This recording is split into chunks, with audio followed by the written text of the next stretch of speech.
Salve, in this video we're going to learn about the passive voice. We're not actually going to see any Latin in this video, but instead we'll just discuss what the passive voice is in a general sense.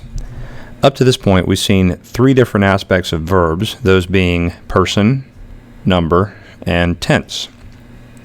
So for example, let's take the verb she is helping. It's a third person singular verb indicated by the pronoun she.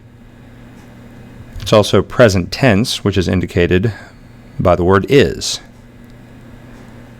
Now we're going to introduce a fourth aspect of verbs, that being voice. So everything that we've learned up to this point has been active voice, we just haven't described it as such. That means that the subject of the verb, in this case the word she, is doing something. Passive voice switches that around. In passive voice, instead of saying that someone is doing something, we say that something is being done. So, whereas she is helping is active, the passive form would be she is being helped.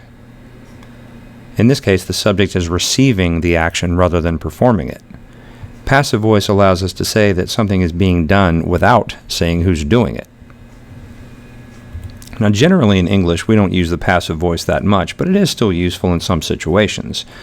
So, for example, passive voice can be useful when we don't know who performed an action. For example, Rome was founded near the Tiber River.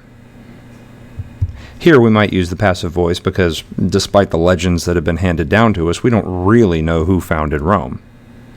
Sometimes the person performing the action is either obvious or irrelevant. For example, General Marius was elected consul 7 times. We can use the passive voice here because it's unnecessary to say who elected Marius as consul. The voters did, no one else could have. Sometimes we use the passive voice to emphasize a person, a group, or a thing as being more important. For example, Julius Caesar was assassinated by a group of senators. We could just as easily switch this around and say a group of senators assassinated Julius Caesar, but in this context we're focusing on Caesar more than the senators. We think he's more important, so we put his name first. Alright, that is it for our introduction to the passive voice. In the next video we will learn how to actually form this in Latin. Let me know if you have any questions. Vale.